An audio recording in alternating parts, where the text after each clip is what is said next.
Hey guys, I just want to tell you some things about kind of the basics of trading and getting your emotions straight. The main thing in the morning you have to really do is have a game plan. Usually wake up like at 4 a.m. Start looking at stocks, what you wanted to buy and what you're thinking about getting into. And the next thing is, you know, going along with that plan and making sure your emotions don't get in the way. Not really your emotions, but other people's emotions that will trigger you to do stupid things that will cause you to lose a lot of money. The main thing is picking, or in a sense, don't even follow anybody. Don't even follow their advice on boards or anything like that, or look at their opinions. You may have some mentors that you follow. There could be like one or two of those. Like, that's fine. Go with that. But other than that, just stick with your game plan and go with it. And have a plan. Have like a couple month plan.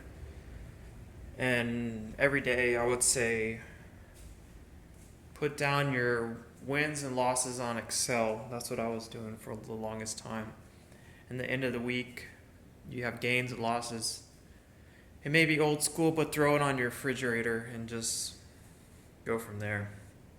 That way, it's in your head, and this is how you did it, and you cut out the emotions involved. The emotions are the main thing that will sink you every time. Your family, your friends, those are usually the ones that will influence you. Next comes chat boards that you will also. So if you're following anybody, the best thing advice is just to unfollow them and just go with your gut. Same thing as going into conferences, going into different events where you have a bunch of traders, investors, and you should only take a few people's advice. Bring a notepad, but basically don't write anything down. Just go with your gut thinking. What's the plan for the next whatever month, and then go with it.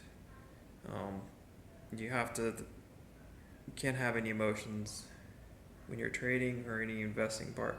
I mean, the long run, you can have emotions if you're just investing in mutual funds and stuff like that, but the main killer is dealing with those emotions that will throw you off track and you make you do stupid things.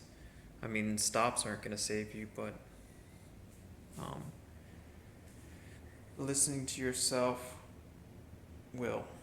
So cut the emotions out of your life, and you'll um, do great things and build that account. Once you get that account built up, the best thing to do is just take that money and go back down to a certain level and start it over again. I've been a victim of that a couple times, where even though you get to a point where you're really successful, you'll just mess it up. And I mean, you may have the capital bounce back, which is also another great thing that you should have. You should have some safe stuff and some risky. You could go all risk and then have a lot of safe, super safe stuff. That way, if your risk accounts happen to go to crap, you still have that other money to fall back on to get you back on your feet to when good times come around. But getting to that next level is a difficult situation, but you can get there. Alright, just signing off. This is really my second video, and that's it. Just stay away from emotion, anything in your life, especially when investing, and you'll do great. Alright, thanks.